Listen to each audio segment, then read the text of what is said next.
When Sticks and Stones came out, a lot of people in the trans community were furious with me, and apparently they dragged me on Twitter. I don't give a fuck, because Twitter's not a real place.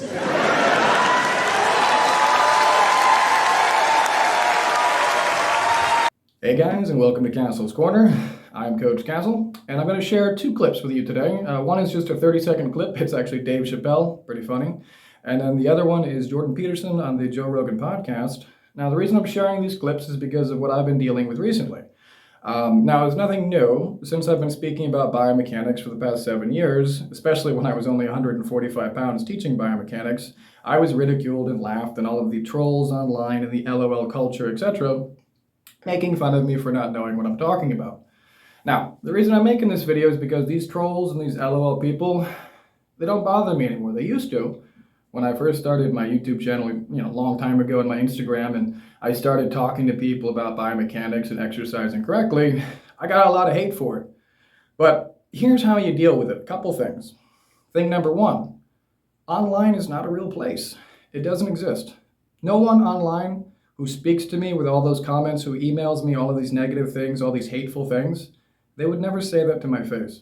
I've never had anyone in my entire life ever say any of those things to my face.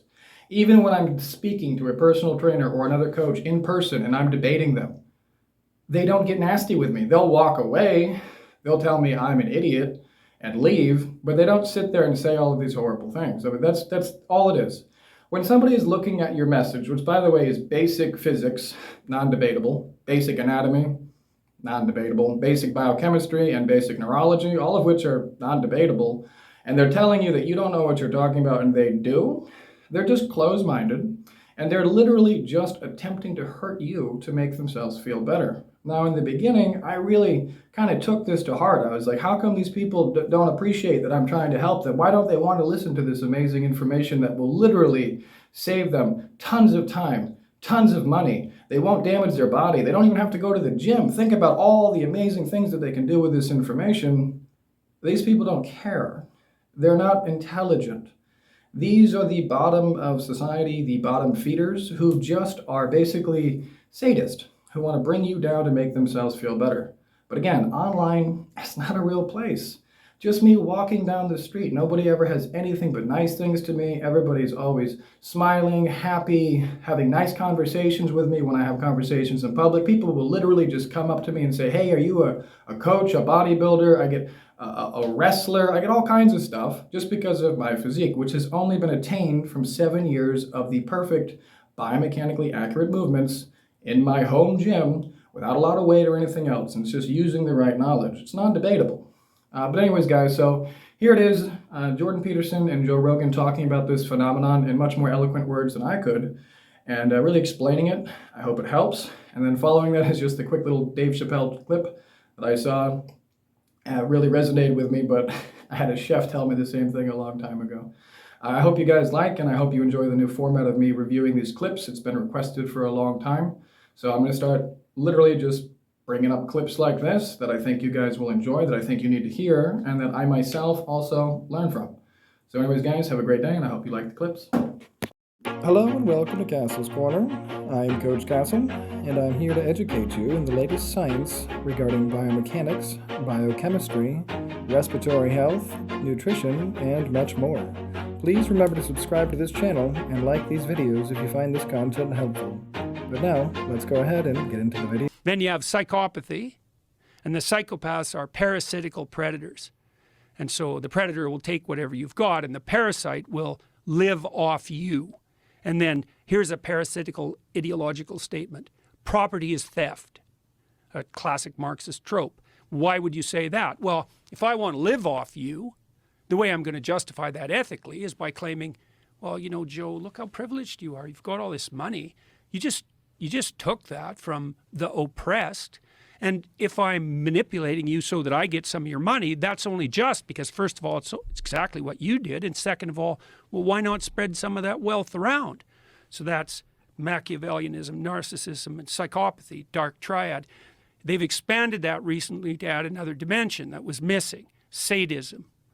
And the sadist takes positive delight in causing pain to others. And the lulz culture, L-U-L-Z, the lulz culture online is a culture of sadistic, Machiavellian, narcissistic psychopaths. Lulls, meaning like people are joking around shit posting. Yeah. I did it for the lulls, and it's the plural of LOL, laugh out loud. But like if you look at the Urban Dictionary, for example, the definition of lulls is positive delight in the suffering of others. It's like, it's sadistic. And bloody well, social media just facilitates like I never thought of lulls as being sadistic. It's in and of itself, it's not a sufficient marker, right? You have to have like 6 or 7 things going on before it's clear that you're manifesting this underlying tetrad of personality traits. Like if you use the odd acronym and you're throwing out a joke at someone, this is a habitual pattern of doing nothing but provoking people online and using deception and lies to do it to attract attention to yourself. It has to be a very consistent pattern. But Paulos, first of all, and his crew of researchers and people who've been influenced by him have laid out this 4-dimensional structure of the dark side, let's say. And they've shown that hyper users of social media, Instagram, for example, and people who do a lot of anonymous shit posting are characterized by, what would you call it? Domination by those 4 traits. And part of the reason for that, this is very, very dangerous to our whole society, I think, is that you got to ask yourself what keeps the psychopaths under control in the normal population. And the answer seems to be, especially on the male side, is that narcissistic aggressive men get put in their place by non-narcissistic aggressive men. And that usually has to do with something like the threat of physical intervention. You know how it is if you get a bunch of guys together. I can make a joke about you, and I could even make a joke that was that sort of put you down. But the joke would have to be funny. You'd have to have the opportunity to reciprocate, and you'd have to believe that I was doing it in good spirit. Because if I just used the opportunity to, stick the knife in, we're not going to get along with each other very long. And we know that, and men know that when they talk to each other. And so part of what keeps dialogue among men civilized is the possibility that it won't be civilized if it goes too sideways. And everybody knows that. But there is none of that online, because anybody can post anything about anyone, no matter how denigrating and derisive, especially if they do it anonymously, and there's zero consequence. In fact, quite the opposite. If they're good at it, they get a lot of attention, and the social media companies will monetize it. And so not only is it not inhibited, it's actually facilitated. And this isn't a trivial problem, because if the psychopaths multiply enough, they take the whole society out. So I think virtualization enables psychopathy. And it's worse than just the trolling bit. That's bad enough because it pollutes political dialogue and it makes everyone think that everything is more unstable than it really is. But online criminality is actually a terrible plague. I don't think there's an old person in North America who isn't being targeted by some gang of psychopaths who's, documented all of their interests and their locale and who knows how much money's in their bank account and who's doing everything they possibly can at every second to leverage access to it. That's just happening continually. So that's certainly algorithms, right? For a lot of people that get trapped into these sort of situations where people are constantly throwing at them things that are opportunities for them to either make money or get this or get avoid a refund pain. or Get a refund. You bet. Or they befriend them. They get it in, and some lonely old character who's not functioning cognitively quite like he used to. He gets sucked in by someone pretending to be his friend and offered a great investment opportunity. And it's very, very, very difficult to track this sort of thing online. So you get the real enabling of the criminals, because how the hell, if they're anonymous, how the hell do you keep them, how do you hold them to account? And then a secondary derivation of that is something like trolling. And that's really not so good either, because if the psychopathic, narcissistic, Machiavellian sadists are dominating the political discourse, then ordinary people look at that and think, oh my God, everything's going to hell. Everyone's really extreme, and really it's a non-random sample. And so, I can really see this in my own life, because if you just looked at me virtually, you'd think like I was the world's most embattled person in some way, maybe not the world's most, but I'm up in the top 10 maybe.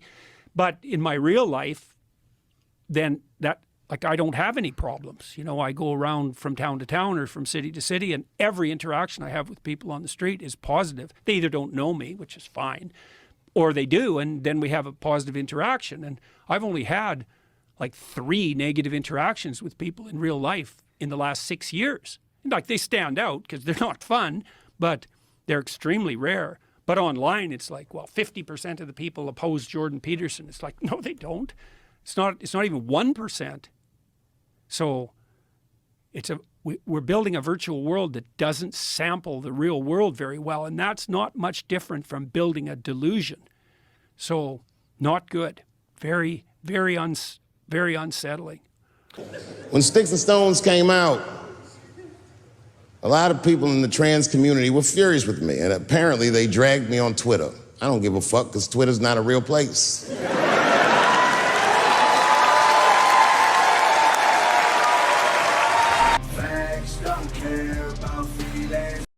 Every little bit counts. Don't forget, get your finger exercise in and help me out at the same time. Like, share, comment, and subscribe.